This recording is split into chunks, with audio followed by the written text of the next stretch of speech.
merubah satu organisasi apapun juga, kalau kita berhenti pada tataran target yang harus berubah atau tataran proses bisnis yang harus berubah, itu kurang bermanfaat kalau identitasnya tidak dirubah. Yang namanya vertikal atau horizontal itu adalah menjamin bahwa rakyat miskin itu tidak terbebani pajak terlalu berat.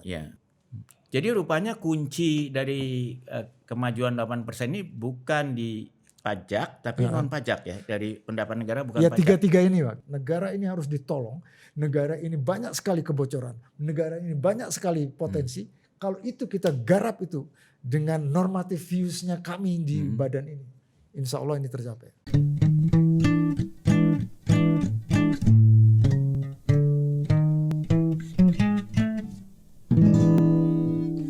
Ngaso Ngariung Sore. Halo Mas Topo dan Mbak Topo, terima kasih nih berjumpa lagi dengan saya, dan hari ini kita sangat beruntung dapat seorang pakar yang bersedia bicara dengan kita tentang hal-hal yang sangat berkaitan dengan masa depan kita semua nih. Beliau adalah saya panggil Mas ya Mas, Mas Permana Agung, pernah menjadi Dirjen Bea Cukai pada saat reformasi ya Pak, awal-awal reformasi, dan sekaligus melakukan reformasi di Bea Cukai ya. Yang ketika itu juga tentu banyak cerita viralnya harus dibereskan Mas Permana. Lalu beliau juga sempat menjadi Irjen ya Pak. Jadi kalau tadinya mereformasi Bea Cukai, ketika Irjen membereskan kementerian ya Pak. Dan setelah itu juga masuk ke bidang penataan ya Pak, yang terakhir. Pendidikan dan penataan. Jadi bagaimana mendidik generasi baru supaya lebih kompeten dan lebih canggih. Dan sekarang Bapak dikabarkan ya, menurut informasi yang kami terima dan juga teman-teman wartawan, salah satu calon kuat lah kalau Pak Prabowo nanti memilih kepala Badan Penerimaan Negara ya, BPN. Lembaga baru yang sudah jadi janji kampanye beliau, tapi sementara ini kelihatannya masih dalam proses ya Pak. Dan salah satu alasan yang diajukan Pak Prabowo adalah karena dia melihat aspek penerimaan negara ini kok kita sepertinya mengalami stagnasi, terutama kan kalau kita lihat kampanye, tidak hanya kampanye kemarin tetapi kampanye sebelumnya di tahun sebelumnya tentang rasio pendapatan pajak dibandingkan dengan GDP ya, yang kita rendah lah. Bahkan untuk ASEAN pun ya, jangankan dunia, untuk level ASEAN pun kita rendah ya. Bahkan kalau kita bicara pendapatan negara bukan pajak tidak dimasukkan seperti cukai rokok, boleh dibilang single digit lah ya, di bawah 10%, sementara negara lain 13%, kalau negara maju bisa 40% gitu. Dan ini mungkin Pak Prabowo merasa mungkin karena sekarang baik pendapatan maupun pengeluaran di bawah satu menteri ya, yaitu Kementerian Keuangan, sehingga mungkin kurang fokus di dalam penerimaan, sehingga beliau merasa mungkin perlu ini lebih serius ya. Dan ini sebetulnya bukan hanya dari Pak Prabowo, saya kira dari beberapa kalangan pemerintah sendiri pernah mengajukan ini. Kalau nggak salah Pak Bambang Brojo ya Pak, pernah mengajukan ke DPR, sudah ada konsep tetapi dianggap waktu itu belum ya. Lalu juga untuk BPN ini sendiri paling tidak sementara ini dengan Menteri Keuangan kelihatannya juga sedang ada peninjauan kembali lah. Tapi apapun yang terjadi, tentu bahwa pendapatan negara itu harus dinaikkan, jelas ya Pak. Jelas. Kalau saya lihat anggaran tahun ini kira-kira 3/4 pendapatan negara itu dari pajak ya Pak. Lalu yang bukan pajak ini 25% ya. Tapi nanti Bapak bisa menjelaskan tadi dari soal tax ratio, mungkin kita sudah berada dalam kondisi di mana menaikkan tax ratio itu justru dampaknya bisa negatif, sehingga mungkin kita harus main di ruang-ruang yang bukan pajak ini ya Pak. Yang saya maksud bukan pajak ini termasuk cukai rokok gitu misalnya ya. Dan ini menarik, saya juga nanti mungkin akan menyinggung sedikit cukai rokok karena Bapak sempat menjadi komisaris di perusahaan rokok juga ya Pak, di Philip Morris ya, yang membawai Sampurna. Dan sekarang ini menarik buat saya juga, Bapak pindah ke Sampurna Agro. Ya. Buat saya menarik karena ini kan pasti berkaitan dengan sawit. Betul. Dan menurut saya salah satu penerimaan negara yang juga bisa jadi contoh adalah Badan Layanan Umum di Sawit yang telah mendorong hilirisasi sawit secara luar biasa. Nah sekarang saya ingin tanya Bapak dulu tuh, kenapa Bapak tertarik untuk cawe-cawe di bidang menaikkan pendapatan negara itu? Gini Pak Bambang, terima kasih pertanyaannya ya. Penerimaan negara itu merupakan komponen terpenting dari politik anggaran. Ya. Politik anggaran yang namanya APBN itu tergantung antara lain, dan itu faktor yang penting adalah penerimaan negara. Ya. Negara perlu biaya dana untuk membiayai semua aktivitasnya. Ya. Tanpa itu negara ini tidak bisa berjalan. Ya, walaupun kita tahu ada sebagian yang ditangani oleh market, tapi begitu market itu gagal juga, negara juga harus masuk. Dan untuk masuk itu harus dana ada, yaitu pajak. Terutama menjalankan perintah konstitusi itu ya, pasti Pak. Menjaga orang miskin dan sebagainya. Ya, jadi orang-orang kaya itu kalau kita bicara itu Pak ya, namanya super high wealth people itu menikmati banyak sekali dari service yang diberikan oleh government. Ya. Tadi yang Bapak sudah sampaikan, vandalisme, ya, pencurian, mereka tidak mau tinggal di satu area yang banyak orang miskin. Ya. Nah itu mereka memerlukan yang namanya police force sama court system. Yang membiayai itu adalah negara. Dan dari mana uangnya? Pajak. Pak. Iya. Jadi dan itu mahal ya Pak. Sekarang kalau nggak salah polisi itu kedua ya Pak anggaran APBN ya anggarannya. Ya, kira-kira begitulah mahal Pak ya. Jadi yang mau kami tekankan adalah bahwa pajak penerimaan itu sangat penting untuk meyakinkan pemerintah melaksanakan tugas-tugasnya. Pemerintah hadir di tengah masyarakat perlu biaya. Ya. Nah itu. Ya, ini menarik Pak. Jadi menurut Mas Permana ini salah satu biaya besar negara adalah menjaga keamanan dan ketertiban ya Pak. Ya. Padahal yang paling perlu keamanan dan ketertiban, memang semuanya kita perlu keamanan dan ketertiban. Tapi makin kaya kita, makin perlu kita pada keamanan dan ketertiban itu. Ya. Sehingga bahkan kalau orang yang kaya, selain jasa polisi dia perlu lagi jasa satpam ya Pak. Oh iya. Ya. Nah karena itu dalam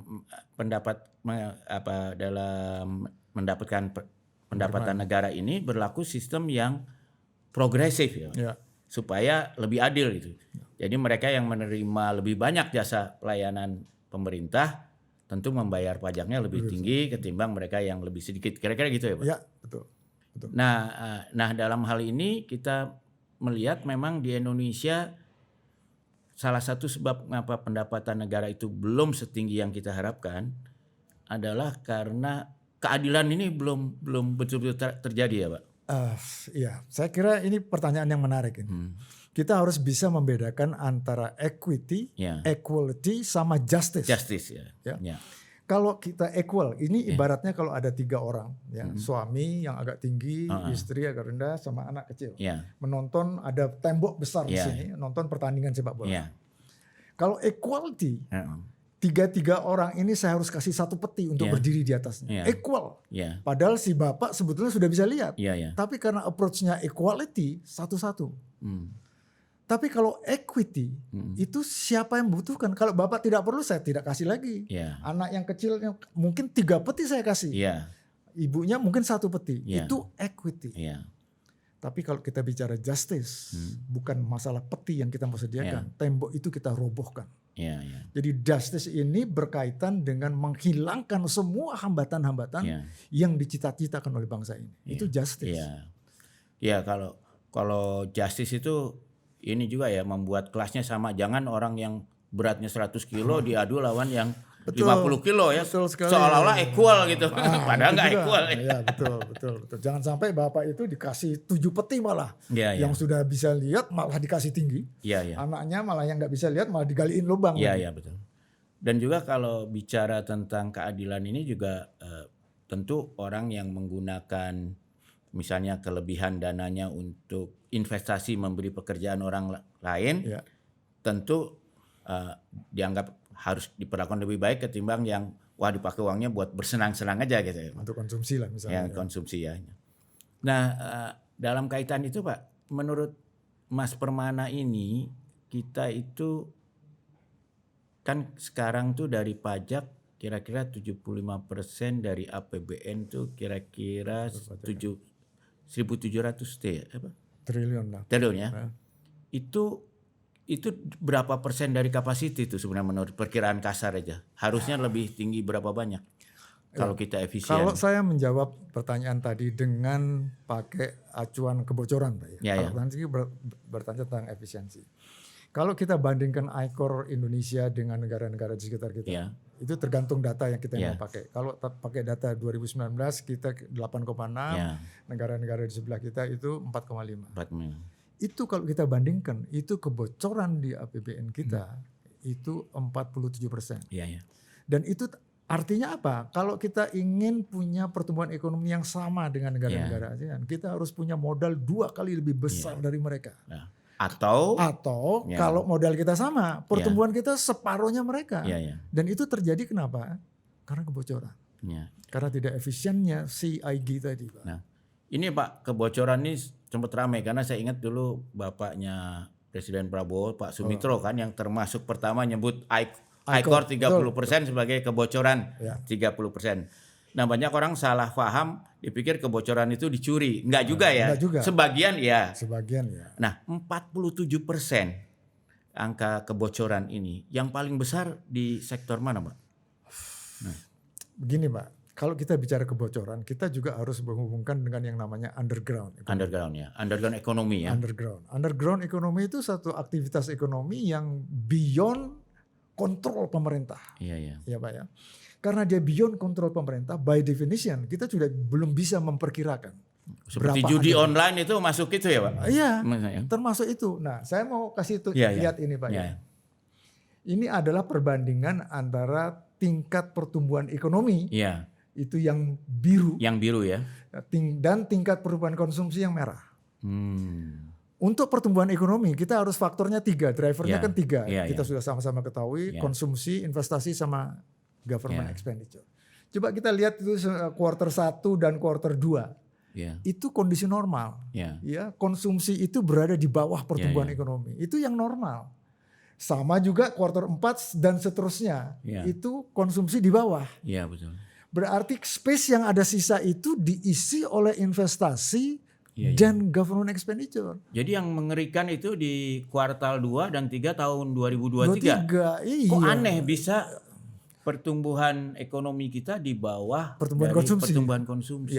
Padahal pertumbuhan ekonomi itu kan faktornya 3 ya, ditambahkan. Konsumsi, investasi dan sama government spending. Nah, jadi itu maknanya bahwa ada investasi dan government expenditure yang tidak saja tidak produktif, tapi bisa jadi dia itu negatif. Jadi artinya termasuk spending pemerintah ya, belanja pemerintah juga artinya negatif dilihat dari sini ya. Negatif dalam artinya tidak berkontribusi pada pertumbuhan, bahkan mungkin menurunkan pertumbuhan. Betul sekali. Itu biasanya kalau buat orang awam yang misalnya belanja yang tidak menimbulkan pertumbuhan ekonomi itu, misalnya contohnya proyek seperti apa? Ya tadi kalau masyarakat mengeluarkan konsumsinya untuk judi online. Judi online. Masuk ke sektor informal ya. Iya, kalau narkoba. Semua yang sektor underground itu tidak tercatat oleh government, tidak tercatat oleh aparatur perpajakan, kontribusinya negatif kepada GDP. Atau dia nggak laporkan PPN-nya. Pasti. Itu underground semua itu Pak. Juga penyelundupan. Termasuk penyelundupan. Jadi kebocoran itu tidak saja seperti yang Bapak katakan tadi, besarnya uang yang dicuri. Tapi ketidakefektivitasan tadi. Dan juga ketidakefisienan misalnya kita membangun infrastruktur, tapi infrastruktur itu tidak berfungsi optimal ya. Persis. Misalnya membangun bendungan, tahu-tahu saluran secondary tersiernya tidak ada. Atau kita membangun bandara seperti Kertajati belum disiapkan jalan tol dan kereta apinya ya. Sehingga dia mangkrak singgah tapi tidak berfungsi secara. Padahal uang sudah keluar. Padahal uang sudah keluar ya. Kalau kayak pembangunan IKN yang belum dipakai itu jadi masuk seperti itu juga ya. Kalau udah dipakai baru dia nanti. Saya kira naik. iya Pak. Kan karena ada titik di mana dia harus impas dulu Pak. Iya. Kalau sebelum sampai itu kita pemerintah itu biasanya mengeluarkan terus. Iya. Jadi begitu break even point tercapai, baru added value-nya mulai tercapai. Oke. Ya. Nah kalau dari sisi investasi ini mungkin investasinya belum masih kena tax holiday atau yang begitu ya Pak? Iya, artinya banyak investasi-investasi yang tadi dikatakan tidak kontribusi kepada GDP seperti dividen tadi Pak ya. Oke, dibebaskan dari pajak asal diinvestasikan. Mereka tidak lapor atau lapor-laporan begitu saja ya. Padahal itu sudah tax expenditure yang kita keluarkan. Tapi tidak mencapai target, tidak mencapai cita-cita yang diinginkan pemerintah. Jadi misalnya dia sebetulnya boleh nggak bayar pajak atas keuntungan $5 juta selama itu diinvestasikan. Ternyata cuma sebagian kecil yang diinvestasikan. Atau tidak sama sekali. Atau diparkir di luar negeri aja. Jadi ini masalahnya adalah masalah pengawasan mungkin ya. Saya kira ya salah satunya. Dan mungkin pengawasan ini tidak berjalan sepenuhnya karena mungkin lembaga yang menaungi pendapat ini terlalu banyak hal lain yang harus dia kerjakan ya. Ya. Saya kira begitu. Kurang fokus ya. Kurang fokus. Jadi kalau sampai suatu ketika nanti badan ini dibentuk memang betul Pak ya sesuai dengan 8 program cepatnya Bapak Presiden. Poin ke-8 itu pembentukan BPN. Maka pengawasan itu menjadi concerted effort. Tidak lagi koordinasi atau karena itu jadi KPI penting ya. KPI penting Pak. Jadi ini 3 unit institusi ini pajak, bea cukai dan yang bertanggung jawab dengan PNBP jadi satu. Concerted effort, mereka harus jadi semua pelanggaran di satu sektor itu langsung bisa connect ke sektor yang dua lain Pak. Nah kalau sekarang rasanya masih silo-silo Pak. Jadi bagaimana kita bisa melakukan concerted effort di lapangan yang sudah concerted betul. Kalau kita belum punya identitas baru yang menjadi satu. Tapi bagaimana caranya supaya justru malah tidak menimbulkan silo baru itu Pak? Malah. Itu memang pertanyaan yang penting yang harus kita juga antisipasi. Jadi menurut kami yang dijadikan satu identitas berubah tadi adalah harus diawali dengan mindset Pak. Dan mindset itu responsibility daripada leader and leadership. Dan kalau itu tidak, itu sulit sekali berjalan. Kita akan business as usual. Dan kita jangan sampai kita masuk ke sana lagi. Karena kan gini, kadang-kadang kalau kita misalnya bicara target gitu ya. Kadang-kadang kan juga ini kan ibarat memelihara ayam yang bertelur emas kan. Kita juga harus menjaga supaya ayamnya itu tidak mati, nyaman dan makin produktif ya kan. Karena kalau ayamnya ditekan terus stres malah mati ya kan. Sehingga seolah-olah short termnya untung tapi habis gitu long term mati. Nah, untuk menjaga hal seperti ini gitu Pak. Itu kan target itu juga harus ada revisi terus ya secara kontinu ya. Kalau emang ekonomi lagi turun ya nggak bisa, karena kalau sekarang kan kita lihat terjadi hal yang aneh. Kalau kita lihat ke mall-mall, ke sektor-sektor ekonomi pasar dan sebagainya, mau nggak mau umumnya kita merasakan nih ekonomi melesu gitu. Tapi tiba-tiba malah dipukul dengan PPN yang naik gitu ya. Ini kan kelihatannya tidak ada ini ya. Tidak ada sinkronisasi gitu. Untungnya ya kita juga cukup bangga ya bahwa akhirnya ada pemisahan. PPN itu hanya dikenakan pada barang mewah. Kalau tidak itu luar biasa itu dampaknya. Bahkan sebelum naik, karena masyarakat itu bergerak itu berdasarkan insentif Pak. Jadi kalau kita naikkan pajak apel misalnya, orang langsung insentifnya mengurangi konsumsi. Kita pajak rumah mahal, orang pindah ke rumah yang lebih kecil. Jadi kita digerakkan oleh insentif. Jadi sebelum mulai berlaku itu PPN, itu mereka sudah mulai naikkan harga. Dan sifat harga itu sticky downward moving. Susah sekali turun. Dan udah ada ekspektasi. Sudah ada ekspektasi. Dan, untungnya Bapak Presiden hanya lokalisir hanya mewah saja. Walaupun masyarakat kan sekarang cukup bisa tahu informasi dengan mudah ya. Betul. Mereka misalnya membandingkan, wah di Vietnam malah turun ya kan. PPN dan di level ASEAN pun kita jadi tinggi sekali gitu. Ya. Nah, jadi ini kebijakan-kebijakan seperti ini yang diharapkan kalau ada badan baru ini mereka lebih tanggap mungkin ya. Dari awal sudah woro-woro lah. Ini ekonomi turun, harus mikir jalan yang lain. Gimana menaikkan pendapatan itu kan.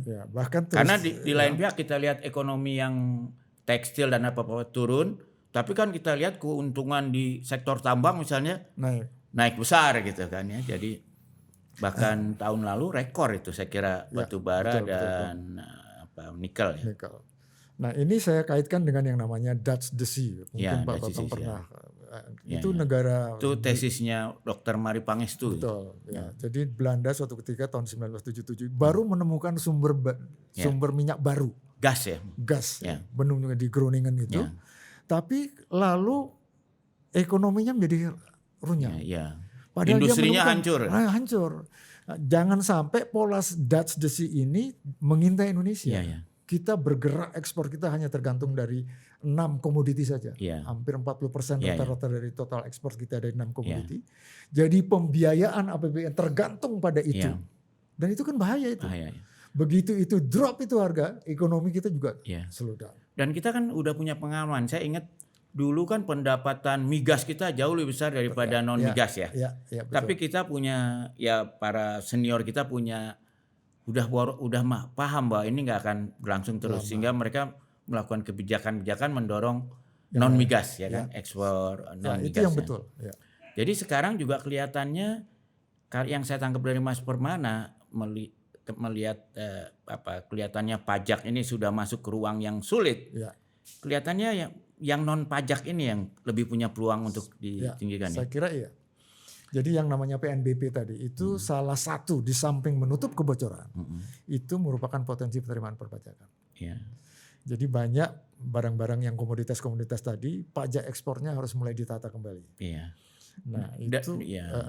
Dan itu saya lihat sudah ada contohnya ya sebetulnya karena Mas Permana ini di namanya agro juga sekarang kan tahu yang namanya Badan Layanan Umum Kelapa Sawit. Itu kan ada kalau harga di atas udah dapat keuntungan berlebih lah, itu dikenakan pungutan ekspor. Betul.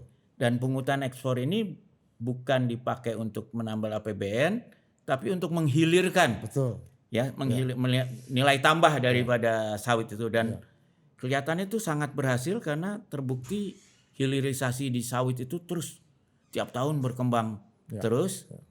Bahkan sekarang banyak masyarakat tidak paham kalau mereka beli biosolar itu subsidinya bukan dari APBN tapi dari pembeli minyak sawit kita di luar negeri dari konsumer Cina, India, Pakistan Itu kan bagus sekali posisinya. Bagus. Kita lebih green dengan biosolar tapi tidak lebih mahal karena kemahalannya dibayar orang asing. Betul Pak. Nah itu kenapa nggak diberlakukan pada nikel dan batu bara misalnya? Indonesia kan sekarang eksporter batu bara terbesar di dunia dan juga eksporter nikel terbesar di dunia.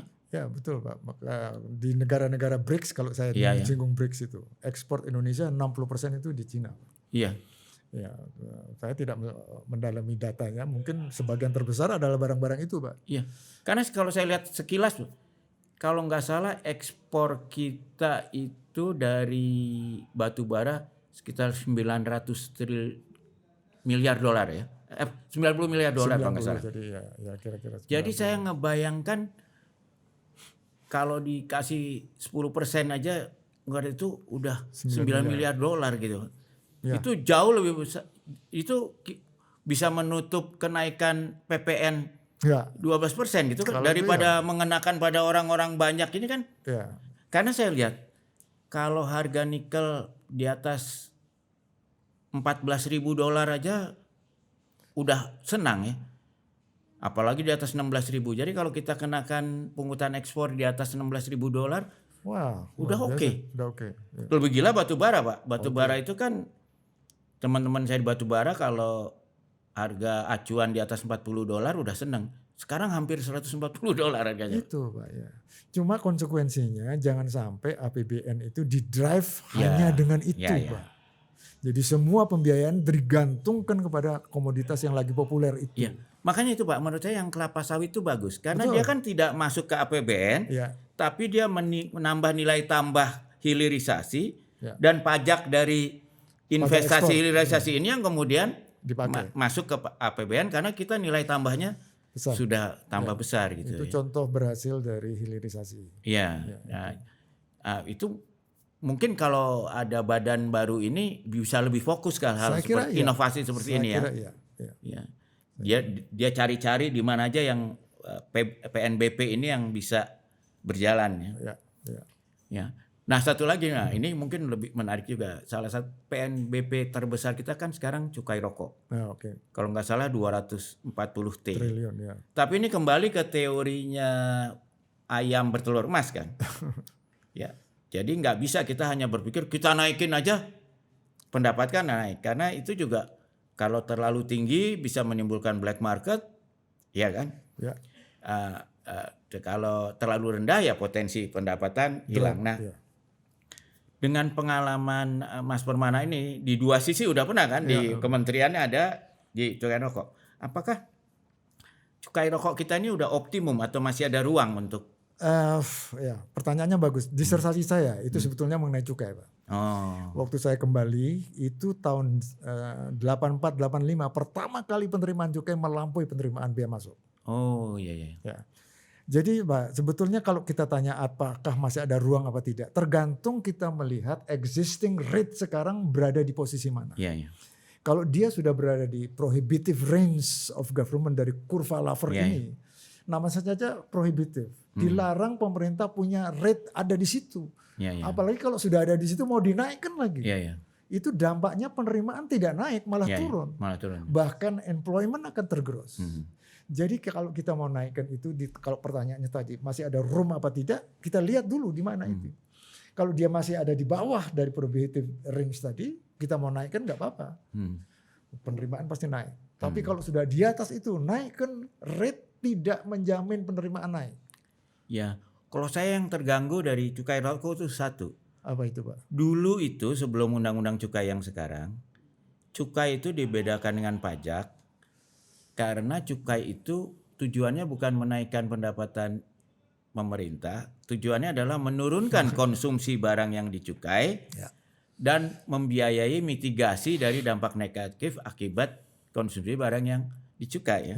Nah kalau kita anggap cukai rokok itu bahayanya adalah kesehatan, harusnya kan anggaran itu untuk kesehatan bukan untuk gaji pegawai dan sebagainya kan? Iya Pak, memang secara filosofi cukai itu punya 3 karakteristik yang beda dengan pajak penjualan. Iya harus beda kan? Walaupun sama-sama pajak tidak langsung. Cukai itu kalau mau kenakan barang itu harus secara individu. Jadi selectivity coverage-nya luar biasa. Kan kita cuman rokok, alkohol, minuman yang mengandung dulu gula dan sebagainya. Setiap barang yang mau dikenakan cukai harus secara individu disebutkan di dalam undang-undang. Kalau PPN atau pajak penjualan dan sebagainya umum, tidak. Pokoknya semua yang dijual subjek kepada pajak penjualan kecuali yang secara tegas dibebaskan. Jadi rate-nya sama semua. Mau orang kaya tadi. Sederhana ya implementasinya. Sebetulnya sederhana tapi tidak adil. Tidak adil. Nah, kalau cukai itu tadi Bapak katakan ya, tidak semata-mata untuk revenue Pak. Tapi bisa juga untuk mengurangi konsumsi yang dianggap dulu namanya sintax. Sintax ya betul. Pajak dosa itu Pak. Bahkan bisa juga cukai digunakan untuk mendorong employment. Kenapa rokok buatan tangan itu 20% lebih rendah tarifnya daripada buatan mesin? Karena kalau tarifnya lebih rendah 20%, diharapkan harga jual murah, pembelian banyak, demand naik, produksi karena dibreak oleh tangan, jadi employment naik. Jadi juga banyak sekali Pak. Saya mau kasih contoh lagi satu. Cukai itu bisa bermanfaat Pak. Ada pabrik si baja misalnya. Buang waste-nya ke sungai.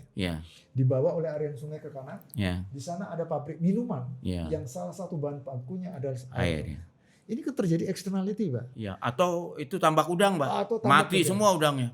mati semua. Iya. Caranya kalau pemerintah mau mengatur itu dengan sarana cukai, Iya. kenakan pajak ini, lalu Iya. subsidikan itu untuk membeli alat Iya. pembersih air. Iya. Jadi maksud cukai itu tidak semata-mata penerimaan. Iya. Walaupun ada Jadi derivasinya. justru ada mengoptimumkan ya, Pak. Betul. Jadi kayak ini ya, kayak orang tambang gali-gali harus dikasih pajak untuk nanti kalau udah selesai galiannya kan dia harus ditutup ya kan. Iya, Pak. Iya. Iya. Jadi ada maksud-maksud tertentu. Nah, itu bedanya bahkan dengan pajak barang mewah pun beda, Pak. Barang mewah kita itu kalau kita bicara agak theoretical sedikit, Pak ya. Sekarang kita anggap ini mewah. Tahun depan mungkin tidak mewah. Dulu TV hitam putih mewah, Pak. Iya. Tahun depannya tidak mewah. Iya. Apa HP, Pak. HP yang murah sekarang. Apa setiap kali ada perubahan itu kita rubah undang-undang? Iya, iya. Tapi kalau cukai tidak, Pak. Setiap tahun kita bisa masukkan dalam undang-undang APBN perubahan tarif tentang itu. Iya. Jadi harusnya lebih efektif. Jadi dikasih diskresi ya kepada menteri ya. Kepada menteri. Mana barang yang mau dikenakan cukai, rate-nya berbeda-beda, rokok saja beda-beda itu. Iya, iya. Ya mesin beda, buatan tangan beda. Iya, iya. Nah, mumpung kita ngomong cukai dan juga PPN, Mas Permana ya. Mas Permana kan mengikuti pasti ribut-ribut kemarin ya, sampai presiden harus turun tangan. Nah, kemudian tadi kita bicara juga sebetulnya ide pajak pertambahan nilai ini secara teoritis bagus ya.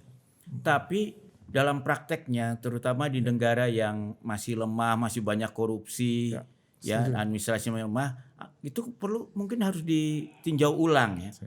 Karena kan kalau kita lihat banyak kasus pajak tuh banyak tuh di PPN ini. Betul. Pak ya, apa pencurian, faktor fiktif dan sebagainya ya. Banyak sekali lah kalau kita Google itu kelihatan.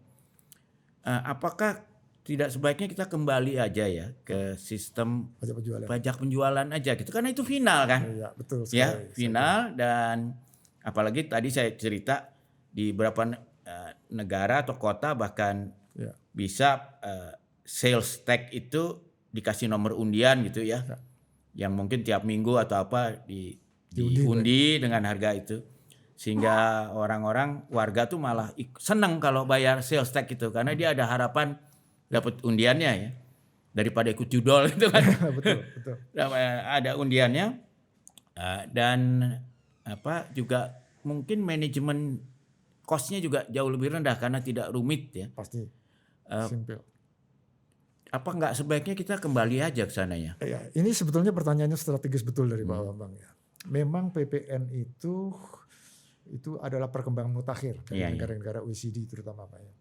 Itu sebetulnya hanya tergantung kepada kesiapan administratif dan teknologi suatu negara. Karena sangat ruwet itu, Pak. Ruwet banget. Setiap ada tambahan value akibat dari produksi maupun distribusi harus subjek kepada pajak. Belum lagi sifatnya dia itu yang tax credit, Pak. Ya. Jadi kan tax itu dia inginkan netral, jadi yang memikul beban pajak harus konsumen akhir. Jadi di depan-depan sini yang sudah pajak harus diberikan kredit. Jadi bolak-balik gitu, Pak ya. Bayar terus terima lagi gitu. Bayar terima kali dan itu ruwet. Ruwet, manajemennya mahal lah ya. Dan itu sebabnya Pak Bambang tadi menyampaikan kita pikirkan kembali sales tax. Sebetulnya di dalam badan ini sudah mulai memikirkan. Karena apalagi UMKM, Pak. Kalau final itu beban administratifnya ringan. Iya, betul. Belum lagi kalau kita bicara debt weight loss, Pak. Wah, luar biasa itu. Sangat lebih bermanfaat kalau simple. Kecuali kalau suatu ketika kita sudah siap gini. Administratif kita sudah canggih, teknologi sudah mumpuni, mau dibegitukan kita, monggo. Iya, karena sekarang Pak kalau ngomong gitu, wong UKM kita aja banyak yang belum punya NPWP kan.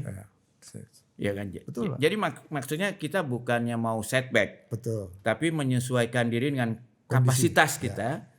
Dan mungkin direncanakan nanti ketika kita udah sampai level seperti ini, baru kita baru pindah ya. Jadi jangan berlari sebelum bisa jalan gitu ya.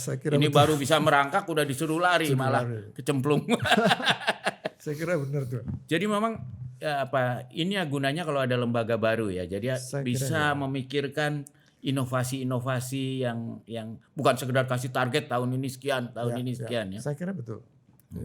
Di situ pentingnya span of control ya. Span of control. juga ada perubahan identitas Iya, Pak iya. Bambang di situ ya. Nah, Karena seperti yang saya cerita tadi ya, merubah satu organisasi apapun juga kalau kita berhenti pada tataran target ya. yang harus berubah atau tataran proses bisnis yang harus berubah, itu kurang bermanfaat kalau identitasnya tidak dirubah. Iya, iya. Merubah identitas itu dengan perkataan lain, badan ini harus jadi. Iya, iya. Menurut kami Pak ya. Ya saya jadi ingat tuh, itu gara-gara PPN yang ruwet itu ada di Boyolali, orang pebisnis yang tadinya nolongin petani mendingan bangkrut aja dia. Kasihan kan. Nah, juga saya jadi ingat gini, bicara tentang pajak ini, kita kan pernah sama-sama kuliah di Amerika ya. Saya tuh waktu jadi mahasiswa di Amerika tuh senang sekali dengan badan pajak IRS itu, IRS ya, Internal Revenue Service. Karena setiap tahun saya ngisi pajak itu, lapor, dalam 2 minggu saya dikirim uang dari pajak karena dianggap ini orang miskin sebagai mahasiswa ya. Nah, bisa jalan-jalan gitu. Betul. Jadi terasa betul bahwa pajak itu tidak hanya sekedar ngambilin uang dari rakyat, tapi dia juga membantu rakyat yang kekurangan. Ya. Jadi istilahnya bukan distribusi artinya pemerataan lah dari orang yang berlebih dengan yang kurang. Kompensasi. Kalau di kita kan belum Bang ya. Belum. Mungkin nggak kalau katakan badan ini jalan, ini badan di NPWP kita itu bukan hanya dikesankan untuk ngambil uang, tapi misalnya kayak bansos apa segala itu disalurkan melalui sistem pajak ini ya. Saya kira mungkin sekali Pak Bambang. Karena kan konsepnya memang begitu kan. Konsepnya memang begitu ya. Keadilan yang namanya vertikal atau horizontal itu adalah menjamin bahwa rakyat miskin itu tidak terbebani pajak terlalu berat. Nah, antara lain dengan yang seperti Pak Bambang sampaikan tadi. Yang penting dibuatnya simple, mungkin bisa pakai HP yang betul. Sehingga rakyat juga senang ngisinya karena dia dapat uang kan. Betul sekali. Dari situ dan langsung. Jadi memang dengan segala pemikiran, udah berapa lama mikirin masalah pendanaan ini? Waduh, sudah cukup lama Pak. Jadi sudah ada target-target ya kalau ini jalan. Sudah. Bisa kita lihat ya targetnya Bisa. Ya. Nah, ini penting ini target ini. Ini Pak. Ya Pak Bambang. Itu coba lihat dari tahun-tahunnya itu dari 23, 24 sampai 2029. Adalah ini kita asumsi BPN-nya mulai 2025. 2025. Oke. 2025. Itu ada NK, itu adalah nota keuangan. Jadi angkanya kita ambil tidak sembarangan. Ada RPJPN, itu ex Bappenas, itu rencana pembangunan jangka panjang nasional. Kita lihat, kita lihat di angka pertama pertumbuhan ekonomi. Itu dari tahun ke tahun, itu sampai 2029 kita ingin 8% sesuai dengan cita-cita Bapak Presiden. Tapi dari RPJN cuma 6,10 ya Pak? Ya, itu. Jadi artinya kalau pakai RPJN ini sampai masa akhir jabatan Pak Prabowo belum tercapai itu. Belum selesai. Padahal itu rencana, biasanya di bawah rencana ya. Ya, itulah kita sudah sampai 8%. Bahkan yang satu lagi 23%. Jadi state revenue ratio yang paling bawah itu. Nah, paling bawah ya. Itu adalah cita-cita Bapak Presiden. Dan kita sudah simulasi itu, penerimaan perpajakan itu. Jadi ini pajak plus non pajak digabung dibagi GDP ya? Iya, yang hijau itu penerimaan pajak saja, yang biru itu penerimaan bea cukai saja, yang coklat muda itu penerimaan PNBP. Itu masing-masing kita kalkulasi, ekstrapolasikan yang namanya tax ratio-nya. Kita jumlahkan itu menjadi 23% tahun 2029. Pak. Tapi ini menarik loh, ini artinya hanya dari sisi penerimaan negara, Mas Pram ini, ini berani mengatakan kita bisa tumbuh 8%. Kita belum bicara investasi dan konsumen. Belum bicara, ya. Jadi kalau ternyata itu ada perbaikan lebih tinggi dari 8% ya? Insya Allah Pak. Jadi kan kita ini berencana ini Pak ya. Tadi kita katakan driver daripada economic growth itu CIG tadi. Pajak penerimaannya hanya bisa naik kalau ekonomi kita maju. Tanpa itu tidak mungkin. Jadi harus ada tekanan untuk economic growth-nya. Dan itulah konsumsi, investasi, dan government expenditure harus betul-betul efektif. Karena itu kita lihat di baris nomor 2, itu estimasi produk GDP kita. Tahun 2029 harusnya 30.000. Dan kalau kita lihat per tahunnya ya, perbandingan antara yang Mas Pramana bikin di Banega itu dengan nota keuangan sebenarnya nggak jauh ya. Yang Jadi dari tahun-tahun awal, Pak. 9% ke 10. Ya. Dari 9,35 11, 9,73. Jadi bukan sesuatu yang loncat drastik tapi ya. Ada dua penjelasan itu, Pak. Ya. Pertama, kenapa kita tahun-tahun awal masih agak similar gitu, Pak ya? Ya. Karena kondisi ekonomi kita pertama Ya, yang ya. sekarang masih agak turun. Yang kedua, pada saat kami menyusun ini kita membebaskan tidak naik PPN-nya ke 12%. Oh, jadi dengan 12% mestinya lebih tinggi lagi. Itu dia, Pak. Ya. Tapi yang orang-orang suka lupa kan menaikkan PPN bisa juga membuat ekonominya turun, akhirnya jatuhnya jadi lebih rendah juga. Iya, daya beli drop dan sebagainya. Nah, yang saya menarik itu penerimaan yang naik itu dari kepabean dan cukai itu Yang biru, Pak ya. ya lumayan ya kenaikannya ya. Iya, lumayan, Pak. Ya. Itu kita lihat itu peningkatan dalam 5 tahun. Biaya cukai itu harus naik 52%. Ya. 184 triliun. Pajak harus naik 125%. Ya. Jadi yang PNBP itu adalah Di bawah yang coklat muda ya. naik 98%, hampir 100% tahun 2029. Jadi hampir 2 kali lipat ya. Hampir 2 kali lipat. Jadi rupanya kunci dari kemajuan 8% ini bukan di pajak tapi non pajak ya, dari pendapatan negara bukan Ya pajak. tiga-tiga ini, Pak, kita harus Ya. carikan balance yang paling baik ya. Karena bagaimanapun juga pajak ini juga berperan mempengaruhi penerimaan di bea cukai dan PNBP. Iya. Iya ya, Kak. Iya ya. Ya. Tapi naiknya tuh jadi menjadi hampir 7.000 T ya itu. Iya, Pak, kalau kita lihat itu, Pak, dari tahun 2025, Pak ya. Ya. GDP-nya itu dari 23 sampai 30 kan Ya. 7.000 Iya. triliun, Pak. Iya ya. Ya. Ya, enggak. Jadi saya melihat itu yang Pak Prabowo bilang 23% tercapai Di itu bawah, ya. pada tahun 2029 itu sumbangan terbesarnya dari PNBP ya, bukan dari Ya, masing-masing pajak ada. yang ini yang. Ya, itu utamanya PNBP pasti. Ya. Karena Karena di itu situ- ruang to grow-nya lebih besar di situ. Persis. Nah, karena itu yang besarnya, kenapa PNBP ini bisa naik besar? Jadi artinya sekarang tuh banyak potensi yang nggak tergarap di Iya, PNBP. Pak. Misalnya apa ya? Ada, kalau kita lihat data secara sektoral, Pak. Jadi Iya. ada data mengenai pertanian, perkebunan, terus Iya. ada pertambangan, penggalian dan sebagainya. Itu ada 2 kolom terakhir Iya. adalah tax ratio dan kontribusi kepada GDP. Iya, Kalau kita bagi ya, itu, Pak ya, itu yang pertama itu di sektor pertanian perkebunan itu hasilnya 0,08. rendah ya. Sangat rendah, berarti 1% naik aktivitas mereka, kontribusi ke pajak itu hanya 0,08%. Iya, ya. Jadi mensyaratkan masih ada potensi pajak di situ yang harus digali. Iya, Sama juga pertambangan. iya, ya.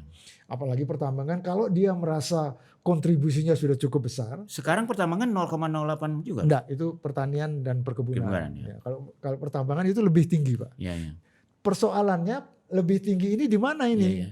Kan seperti yang Bapak bilang Iya. tadi, Bapak bilang uangnya ditimpan Diparkir, ya. diparkir di sana. Ini belum ada hilirisasi, Iya. belum ada Nah, nilai tambah ke dalam negeri. Kalau kita bicara lebih tinggi lebih rendah kan enaknya membandingkan dengan apa? Misalnya Malaysia gitu berapa Oke. di situ? Kalau- Pernah ada nggak Mas Parmana?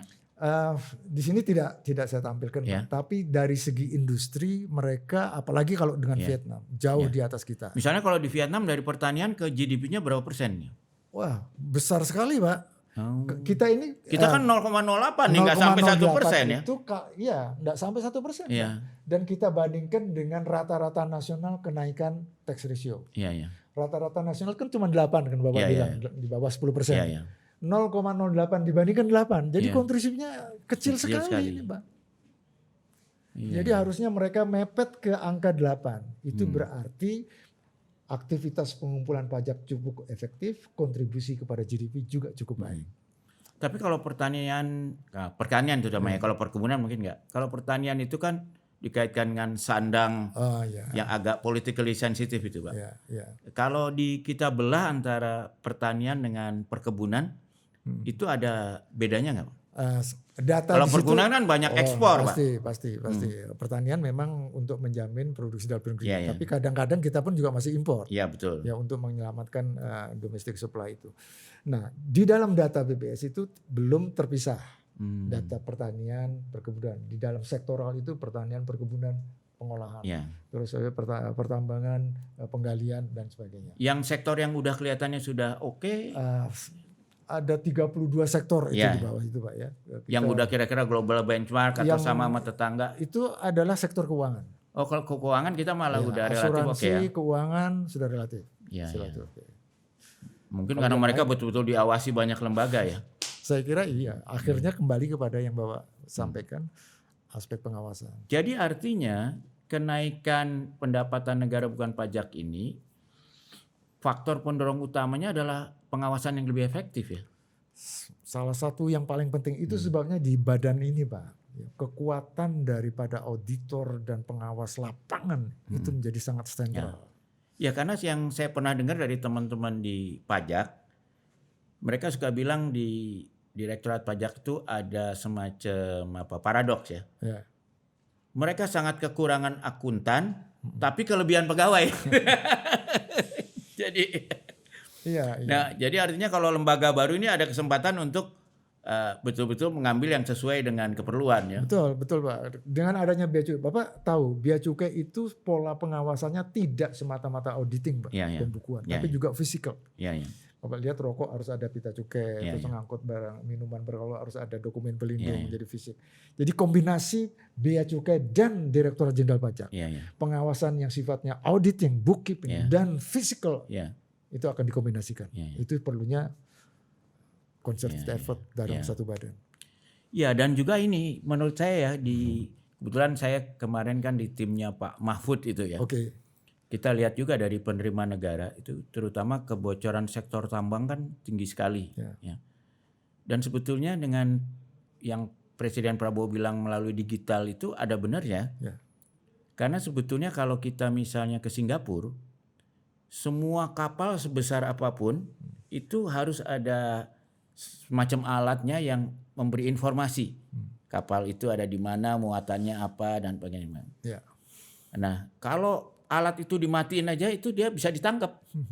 Ya. Nah, sebetulnya Singapura itu ikut peraturan IMO, Ya. Maritim Internasional, kalau kapal lebih besar dari 300 ton atau 300 itu, mereka harus ada alat ini. Kalau alat ini dimatiin, patroli kita ketemu di itu cek, wah alatnya nggak nyala, bisa langsung ditangkap. Jadi saya ngebayangkan kalau kita meniru Singapura aja, semua kapal-kapal sekecil apapun, terutama bargas-bargas itu harus ada alat ini. Ya. Tinggal dimonitor aja itu dari Betul. gampang sekali gitu loh ya monitornya, karena langsung kelihatan kalau dia tenggelamnya sekian itu bawa barangnya berapa ton ya, jenisnya apa. Dan itu yang kontrol bisa banyak sekali gitu. Ya. Dan sehingga risiko untuk nakal itu jadi terlalu tinggi sehingga mereka mendingan taat gitu. Ya, ya, ya. Dan itu bisa ngasih pendapatan Luar biasa. ya. Nah, cukup dengan kita mengatakan sekarang di Indonesia semua kapal di atas 2 meter harus pakai alat itu, dan itu murah Pak. Ya. Jadi sudah kita bisa sewa dengan harga cuma $1 sehari. Oke. Jadi kalau itu diterapkan aja saya kira pendapatan negara dari tambang itu lompat. Saya kira ya betul Pak. Memang kita juga punya radar namanya Iya. Pak, untuk bisa melihat ya, mendetek kapal-kapal itu berada di posisi mana. Iya. Terus sekaligus kalau kita curigai kita bisa dekati Iya. memeriksa alat-alat tadi. Alat-alat tadi itu jangankan dimatikan Pak. Tutup sama aluminium foil saja sudah nggak bisa mendetek gitu. Iya, Pak. iya. Jadi ya itu lagi, pengawasan itu menjadi key isu di dalam PNBP. Iya. Tapi kan pengawasan mereka harus lewat sungai, itu kan choke point-nya banyak ya. Ya betul. Ya. Yang penting ya memang mungkin masyarakat diikutkan, Pak. Saya kira iya. Ya. Jadi supaya kayak seperti peristiwa bambu di laut itu bisa langsung viral ya. Jadi kalau ada yang nakal bisa langsung viral, itu kan satu pencegahan yang bagus ya. Bagus. Jadi masyarakat dilibatkan langsung untuk pengawasan. Ya. Dan kembali itu Pak ke cukai, ada nggak rencana cukai pencemaran? Karena kalau saya lihat ya, kalau saya orang yang tinggal dekat daerah tambang, kan dirugikan gitu. Pasti. Ya tiba-tiba sungainya jadi nggak dapat ikan dan sebagainya. Harusnya kan negara turun, oke lah ini untuk kepentingan negara saya harus berkorban. Tapi masa berkorban doang gitu ya kan. Iya, tidak ada Kan harus ada benefits. kompensasi dari pemerintah, dan itu kan tugas pemerintah. Kalau ada cukai pencemaran ya itu dipakai untuk mitigasi orang-orang yang dirugikan akibat pencemaran itu. Ya, memang cukai itu dalam hal ini yang gunanya adalah untuk mengontrol konsumsi yang punya dampak externality namanya. Ya. Jadi negative externality. Ya. Orang rokok saja, orang di sebelah kita yang tidak merokok pun bisa jadi pesakit. Ya. Polusi juga demikian. Ya. Gitu ya. Nah, ini karena terjadi externality harus perlu campur tangan pemerintah. Ya. Campur tangan pemerintah bentuknya adalah cukai. Itu sebabnya ada pajak karbon sekarang mulai mau diintroduksi. Karena itu polusi-polusi ini yang mengakibatkan ada negative externality kepada masyarakat lain. Tapi kalau saya merasa begini, Mas Bunai ya, kalau pajak karbon itu kan sangat dari negara maju ya, karena pemilik mobil di sana kan satu orang lebih dari satu mobilnya. Ya. Tapi kalau di kita yang menjadi korban kan lebih, misalnya dia tadinya hidup tenang di tempatnya, tiba-tiba situ ada kegiatan pertambangan, sungainya nggak bisa dipakai, air susah, sawahnya mati gitu ya. Jadi itu kan bukan karbon ya, tapi pencemaran gitu. Nah kalau hal seperti ini gimana ya supaya mestinya bisa ditangani oleh cukai tadi. Karena ini adalah externality juga, bagaimanapun itu adalah negative externality yang merugikan masyarakat yang ada di sekitarnya. Pemerintah harus step in di situ, masuk ke situ, mengenakan pungutan. Ini yang namanya PIGO tax itu, Pak. Jadi pajak cukai dikenakan atas barang-barang yang menyebabkan negative externality. Dan itu hanya bisa kalau pemerintah yang campur tangan. Tidak bisa diserahkan kepada market. Nah, satu lagi nih yang saya lihat jadi sumber, kebetulan waktu saya kuliah dulu tuh saya tertarik dengan yang namanya pajak Tobin atau Tobin tax ya, karena dia dapat hadiah Nobel kan dengan itu. James Tobin, Pak. Ya, James Tobin. Nah, kan sederhana. Jadi kalau orang tukar uang itu kena pajak rendah sih, pajaknya cuma 0,5% atau di bawah 0,5% lah umumnya. Tetapi kalau buat orang yang memang perlu mau jalan-jalan ke luar negeri hampir nggak kerasa lah itu ya. Tapi itu terasa bagi spekulator. Karena dia hari ini mungkin paginya dia tukar, siangnya dia tukar balik gitu. Nah, sehingga dan ini adalah memberi dampak penjaraan lah kepada spekulator supaya jangan mainin uang kita loh. Hanya saja lobby spekulator itu kan besar tuh. Jadi politically mereka pasti akan melawan. Kalau menurut Mas Permana, karena Indonesia itu rejim devisa bebas, ya sehingga banyak perusahaan bahkan sebetulnya dia operasionally rugi cuma dapat untung dari selisih kurs. Ini kan sumber juga sebetulnya buat negara ya. Jadi James Tobin itu juga ya tadi seperti disampaikan menyarankan supaya mereka yang berusaha mencari benefit dengan perbedaan kurs itu harus subjek kepada perpajakan. Jadi konsekuensi daripada devisa bebas tadi ya itu tadi. Tapi harus dikontrol betul, jangan sampai orang menukar itu karena bisnis. Bukan karena mau ada urusan ke luar negeri. Jadi mereka betul-betul mendapatkan profit karena perbedaan kurs. Sama ini konsepnya. Tapi itu kan cukup kalau di bawah 0,5% kan orang yang keluar negeri nggak ada masalah kan. Nggak ada masalah. Tapi yang berbisnis ini, bisnis artinya benefitnya, profitnya tergantung dari itu. Sama mirip dengan transfer pricing. Jadi perusahaan-perusahaan multinasional ini memanfaatkan perbedaan tarif antara region satu dengan region lain. Sama ini perbedaan kurs, dia manfaatkan itu.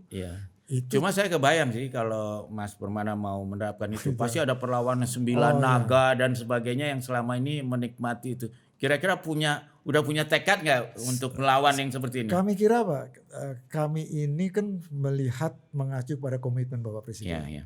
Presiden itu dengan tegas mengatakan semua yang harusnya bayar pajak harus bayar pajak dan jangan membebankan rakyat miskin. Nah, kita ini adalah instrumennya Bapak Presiden. Karena orang miskin siapa yang mau beli dolar Pak? Jadi kalau pertanyaannya berani apa tidak, kita di backup oleh Presiden. Karena itu bertanggung jawab dan berada langsung di bawah Presiden.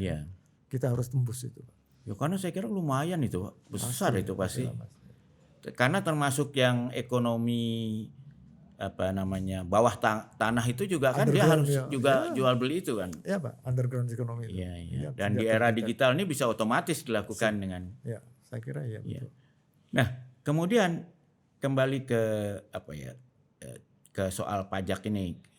Itu kan katanya orang di Indonesia tuh NPWP sudah sampai 60 juta, betul? Ya, memang kalau kita lihat yang terdaftar itu cukup banyak, Ya. tapi yang efektif membayar itu sangat kecil. Katanya hanya 17 juta yang aktif Ya membayar. kira-kira begitu Pak, bayangkan dari 270 juta. Itu kemungkinan juga harus ada kita lihat betul apa yang menjadi penyebab. Seperti perusahaan-perusahaan korporasi itu kalau dia turnovernya di bawah 4,8 miliar masih belum. Karena banyak mereka-mereka yang belum menjadi PKP. Karena memang income-nya belum masuk batas PKP. Ya. Jadi banyak sekali yang menurut kami itu harus dilakukan adjustment. Iya, iya. Sekarang ini ada konsep amuba, Pak. Jadi perusahaan yang mulai berkembang gitu mulai tembus 4,8, dia pecah lagi perusahaan itu. Iya, iya. Supaya belum subjek kepada pajak. Iya, iya. Jangan sampai turnovernya 4,8 di atasnya itu. Iya. Jadi Tapi itu terus kan di bawah. bisa disiasati, Pak. Bisa, Bahwa semuanya harus mengisi. harus. Tuh. Bahkan bahwa mengisinya itu artinya nihil, tidak bayar, bahkan mendapatkan bantuan. Seperti Bapak Ya, tadi. seperti yang saya bilang tadi kan, harusnya ya UKM yang perlu dapat bantuannya tuh ya lewat NPWP-nya ya, Betul, lewat betul, akun betul. NPWP-nya. Saya kira ya. Jadi dengan situ kan pemerintah juga dapat informasi yang lengkap. Padahal informasi itu kan nilainya sekarang tinggi sekali, Pak. Makanya Google mau kasih search gratis ya kan, TikTok mau Karena kasih semua gratis. informasi itu. Mereka kan yang dicari informasinya. Ya, ya. Nah, cuma masalahnya di Indonesia itu informasi dapat terus diapain kan? Ya. Nah, apakah dalam rencana Mas Permana ini lembaga kemudian itu juga akan dilengkapi dengan kalangan yang akan menganalisis semua big data ini supaya jadi punya nilai ya? Iya dong Mbak. Jadi kita di unit-unit kita di Badan Perlindungan Negara itu ya ada di salah satu buku kita sudah mempersiapkan teknologi informasi sistem. Ya termasuk mengevaluasi, mendetek hal-hal seperti itu. Bapak tahu ya. Masalah kita sekarang ini masalah kepatuhan yang sering disebut. Iya, iya. Bagaimana mungkin kita meningkatkan kepatuhan? Kalau assessment masyarakat menilai pemerintah tahu enggak kalau ada pelanggaran. Iya, iya. Terus kalau sudah ada pelanggaran bisa didetek bagaimana penindakannya. Kalau itu mereka lihat masih enggak benar-benar, lalu diharapkan mereka patuh. Iya, iya. Lalu pertanyaan mereka, bagaimana attitude mereka toward government? Kalau mereka melihat pelayanan pemerintah masih cumbersome, masih high cost, masih inefisien, masih penuh secrecy, lalu kita harapkan mereka mau patuh. Ya, nah ini yang saya jadi tanya. Kalau kita lihat Amerika ya sebagai negara yang dulu kan bahkan dia jadi negara merdeka menjalankan revolusi karena dia bilang no taxation without representation. Ya, jadi dia bilang kita nggak mau bayar pajak kalau kita nggak punya perwakilan. Betul. Jadi artinya pajak itu adalah betul-betul sokoguru bagi negara demokratis Amerika. Bahkan saya ingat ketika Amerika merdeka lalu Presiden George Washington jadi presiden, dia pertama kali dia mengumpulkan kembali semua milisi angkatan perangnya adalah ketika ada satu negara bagian menolak bayar pajak whisky. Ya kan, pasti ingat ya? Ya. Lalu dia kirim itu tentara karena gila waktu itu. Pemungut pajak whisky-nya itu oleh masyarakat yang anti itu ditangkap, dimasukin dalam tong, dikasih penuh lem, masukin bulu-bulu, terus digelundungin gitu ya, ditelanjangin gitu kan, sadis banget. Marah George Washington, dia kirim pasukan, tapi untungnya negara bagian ini lihat pasukan besar itu nyerah, sehingga pajak. Jadi pertama kali setelah merdeka Amerika menggunakan tentaranya itu adalah terhadap pemberontakan pajak. Ya. Itu menunjukkan seriusnya. Betul. Karena waktu itu Menteri Keuangan beliau itu bilang kalau pajak kita nggak beres, hancur negara ini. Nah, sekarang kalau Presiden Prabowo betul-betul menganggap ini serius ya, apakah juga akan mendukung seperti kita lihat, saking seriusnya Amerika dalam soal pajak, dia punya polisi sendiri kan, Secret Service untuk pemalsuan uang, urusan dan punya IRS yang sangat powerful. Ya, sehingga kita ingat Al Capone dulu yang nyogok polisi ke sana kemari hanya bisa ditaklukkan dari pajaknya. Betul, betul Pak. Jadi dia dapat akuntannya, ternyata dia nggak bayar pajak, tangkep masukin penjara. Begitu masuk penjara kesaktiannya hilang. Ya kan? Nah, apakah pemerintahan sekarang ini punya political will seperti Amerika dulu menganggap bahwa pajak ini ya tanpa pajak yang benar runtuh ini negara gitu ya. Sehingga dia punya polisi sendiri, bahkan lebih dari satu kan, ada Secret Service, ada FBI, ada macam-macam ya, dan ya yang paling kuat lah Secret Service lah. Bahkan sampai presiden pun bukan dikawal oleh tentara Amerika, tapi dikawal oleh Secret Service ya. Dan ini adalah orang-orang yang memang master doktor di bidang keuangan, akuntan dan sebagainya, sehingga kejahatan kerah putih itu mereka yang nangani. Ya. Sehingga tidak ada konsep perusahaan rugi dianggap kerugian negara gitu loh. Karena ini udah akuntan dan orang-orang yang jago bidang itu ya. Apakah dalam konsep badan penerimaan negara ini juga dilengkapi dengan alat penegakan hukum yang kuat gitu, tersendiri? Karena kita nggak bisa menutup mata, nggak bisa nih diserahkan pada aparat penegak hukum yang ada ya. Itu susah lah. Kemampuannya tidak di situ.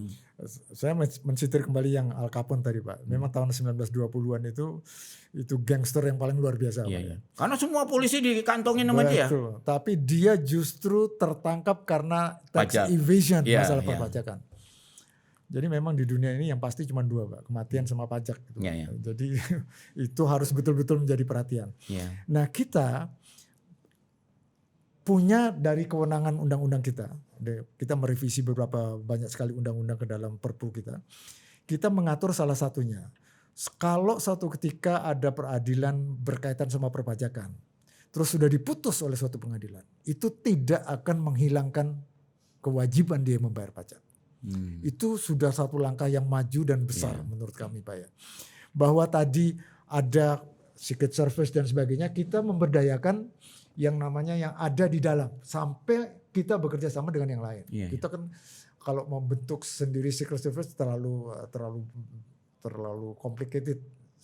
Tapi Bapak, kita ingin yakinkan kalau ada pelanggaran apalagi pidana di salah satu sektor, misalnya di kepabeanan, kita bisa langsung cek ini yang melanggar ini punya kejahatan perpajakan apa tidak.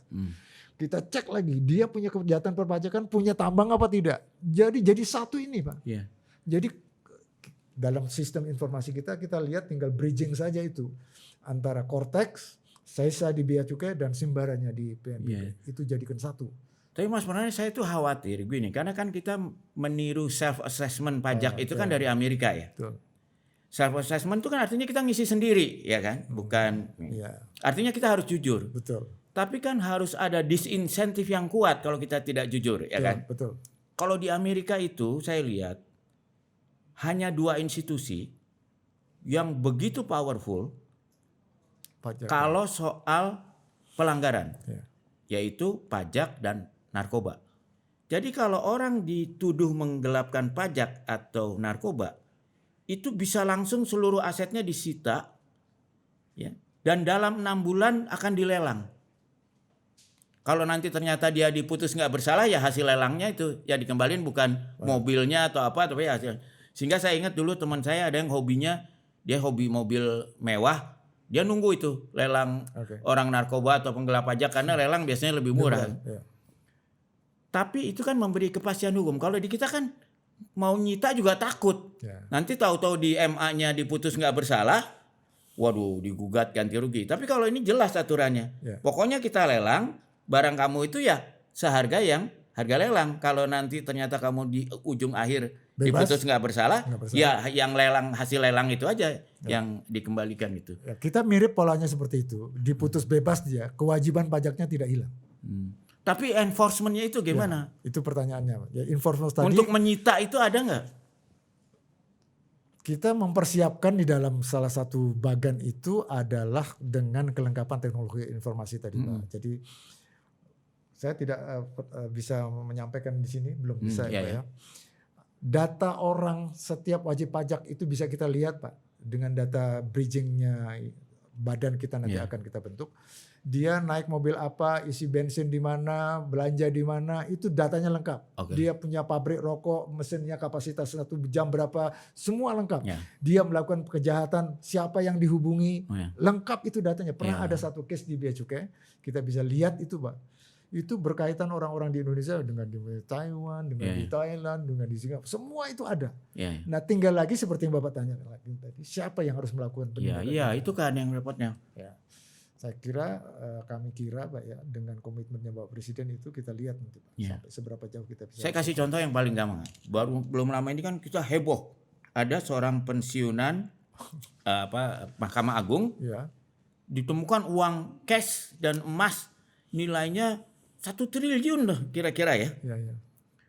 Kan itu harusnya pajak langsung periksa kan. Orang ini bayar pajak berapa? Lah bayangin Pak 1 triliun kalau dia harus bayar 25% aja kan. 250 miliar itu. Tapi sampai sekarang kita nggak dengar tuh ada follow up dari pajak untuk soal ini. Saya kira juga ini masalah leadership Pak Bambang ya. Jadi kalau mereka yang cuma setengah-setengah begitu ya, sudah tahu di backup oleh Bapak Presidennya ya, lalu masih setengah-setengah karena ada kepentingan macam-macam, ya itu akibatnya. Karena saya dengar nih, saya kan tak ada juga teman-teman di pajak, di keuangan. Mereka suka mikir, wah itu orang ada patilnya nggak? Ntar kita malah. Ya itu. Jadi kan harus ada keberanian juga luar nih. Luar biasa Pak ya. Jadi kita harus betul-betul leaders and leadership di sana ya harus bisa mengayomi, menjaga anak buah di bawah. Karena kan kita bilang kalau di kalangan orang super kaya itu, kadang-kadang mereka bilang pepatahnya, wah kalau penggelapan pajak is a gentleman crime katanya ya kan. Padahal kan kerugian negaranya besar sekali. Iya. Mereka menganggap loophole itu justified deduction lagi Pak. Nah sekarang saya ingin nanya satu hal nih, apakah badan ini akan melakukan? Menurut saya itu satu ketidakadilan ya, bahwa kebanyakan orang kaya kita itu bayar pajaknya justru lebih rendah daripada orang biasa, karena umumnya orang super kaya itu dia tidak ambil gaji, dia ambil dividen. Dividen itu pajaknya 10% final. Ya kan?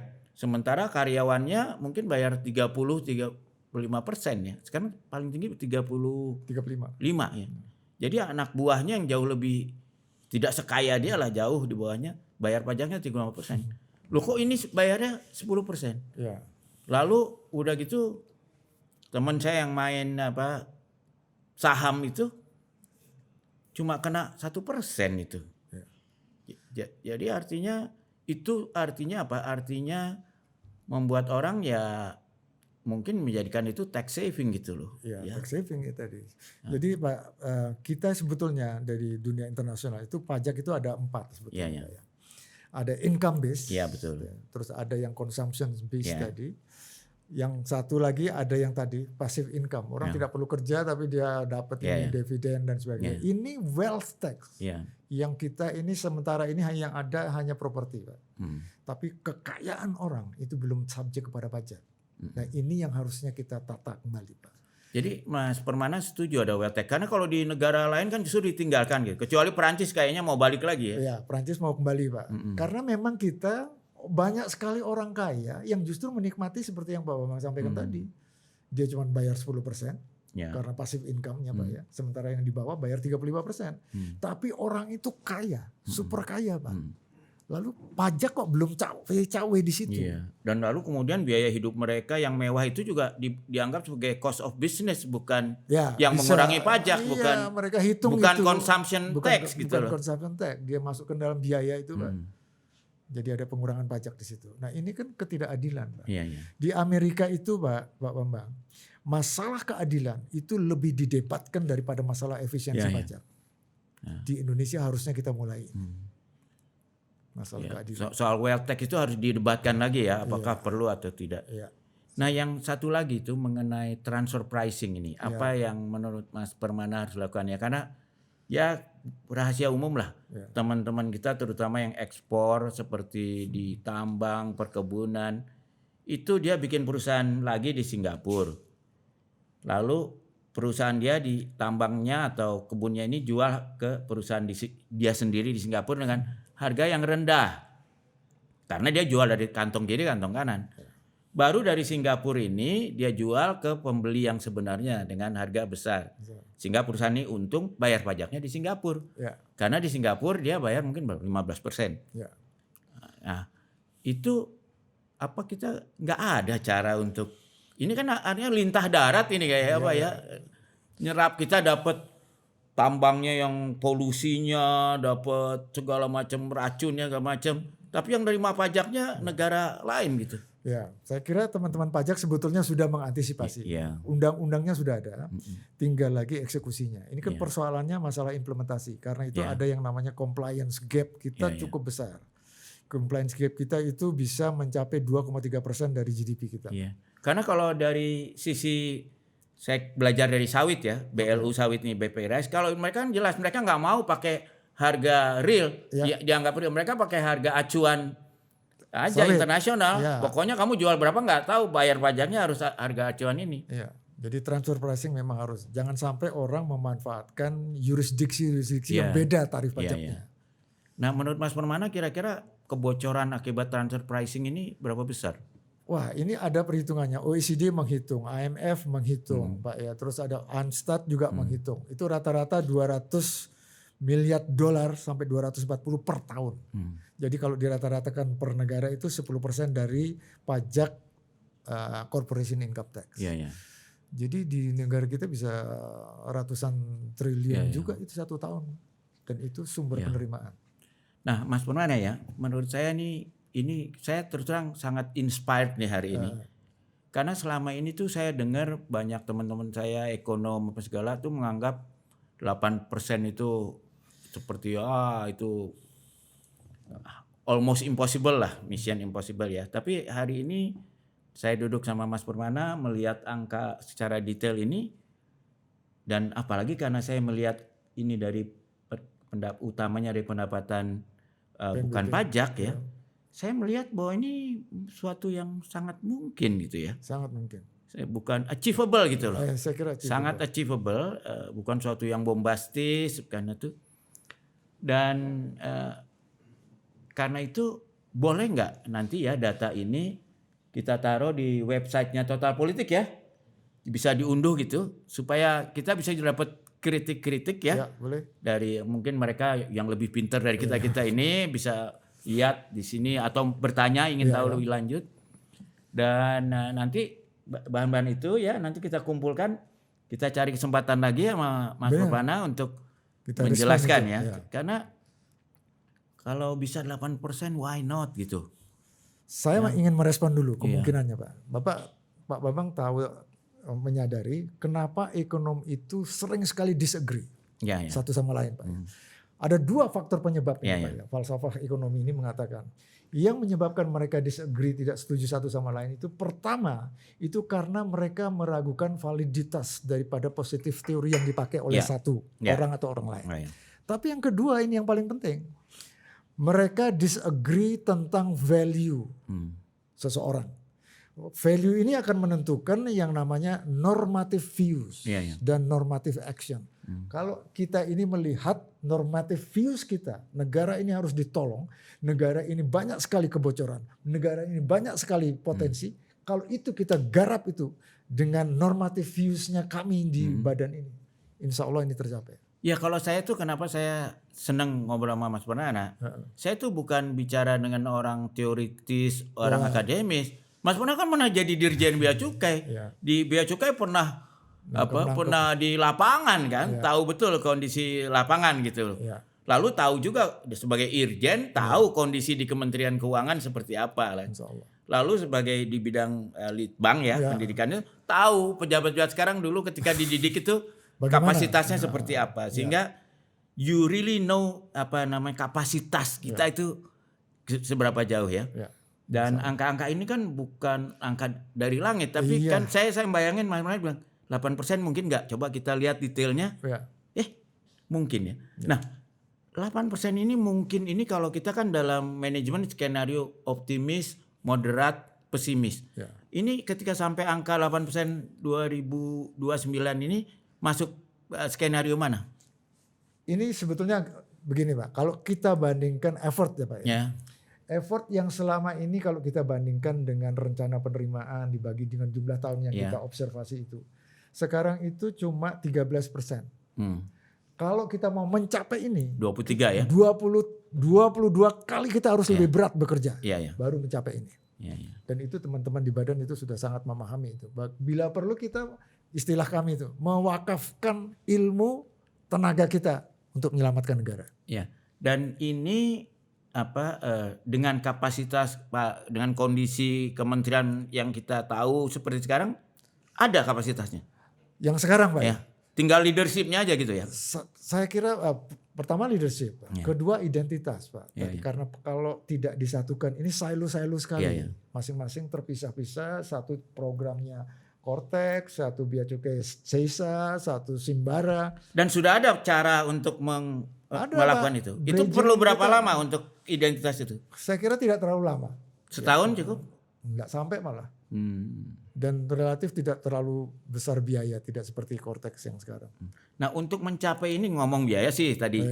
Kira-kira perlu tambahan biaya berapa? Kecil sekali Pak. Kecil. Artinya gini, dengan adanya lembaga ini kan sebagian akan ngambil dari Kementerian Keuangan itu. Apakah pertambahan anggaran dengan adanya 2 lembaga ini akan signifikan atau justru sama aja atau lebih rendah atau gimana? Kita mengharapkan Pak ya, karena ini kerjanya sangat berat. Saya tidak ingin melihat teman-teman di bawah itu, kami tidak ingin melihat teman-teman di bawah itu mudah digoda oleh semua orang. Betul. Jadi harus meyakinkan mereka secure juga sebagai pelaksana tugas yang akan menghadapi tugas berat tadi. 22 kali lebih berat tugasnya untuk mencapai 8 dan 23%. Jadi mereka harus diyakinkan bahwa mereka cukup penerimaannya itu untuk menyelamatkan ini. Enggak, kalau buat saya sebagai warga kan gampang Pak. Tambahan biaya yang Bapak perlukan atau Mas Permana perlukan dibandingin dengan kenaikan hasilnya karena ada lembaga ini, kira-kira berapa persen itu? Kita sudah mencoba menghitung Pak ya. Antara 1-3% dari penerimaan yang kita kumpulkan. Jadi kalau gitu hanya dengan menambah katakanlah kita paling anggapan gede 3% lah ya. 3% dari anggaran sekarang. Dari penerimaannya naik dari berapa tuh? Dari jumlah penduduk negara dari 2008 memang ke 6,9, naik 3 kali lipat. Hampir ya, 2,5 ya. Hampir. Ya kalau buat orang bisnis ini sangat masuk lah ya. Ya betul Pak, betul. Dan mereka kan harus dijamin Pak. Kalau tidak mereka mudah sekali tergiur dengan semua tadi. Dan mereka juga harus kita awasi. Harus kita awasi. Total politik harus ngawasin. Saya kira saya minta tolong total politik untuk ngawasin Pak. Ya saya kira ini menarik sekali ya. Jadi terima kasih nih Mas Permana ini. Terima kasih Pak Bang. Saya berhasil Mas Permana ini membuat saya orang yang tadinya skeptis dengan 8% nih jadi berubah jadi kategori ini bisa nih, achievable nih ya. Dan mudah-mudahan hal yang sama juga para pemirsa juga merasakan. Dan kalau rasanya aku belum terlalu yakin, kirim aja ya ke Total Politik gitu. Apa yang membuat Anda ragu-ragu, nanti insya Allah kita jawab. Dan mudah-mudahan kalau kita semua udah yakin bersama, ya kita dorong bersama. Siapa yang nggak mau pendapatan kita naik 3 kali lipat ya kan? Dan supaya kita keluar dari debt trap ini, dari apa namanya middle class trap ini dan menjadi negara maju. Jadi demikianlah Mas Topo dan Mbak Topo, kita tidak hanya bicara politik praktis soal siapa akan jadi ketua, siapa akan dikudeta, digolengkan dan sebagainya. Tapi kita bicara juga total ekonomi, karena ekonomi sama politik tuh dekat ya. Bahkan sekarang ada jurusan di fakultas namanya PEP. Political and Economic Policies. Ya. Jadi karena banyak orang lupa ekonomi itu sebetulnya bentuk lain dari politik. Politik perpajakan, politik keadilan, dan politik luar itu dalam bentuk ekonomi. Jadi buat Mas Topo dan Mbak Topo yang punya minat ekonomi, dan saya sih mewajibkan mereka yang pengen terjun politik harus tahu ekonomi. Ini adalah bentuk lain yang diberikan oleh Total Politik supaya kalian semakin total dan semakin keren. Oke, sampai jumpa.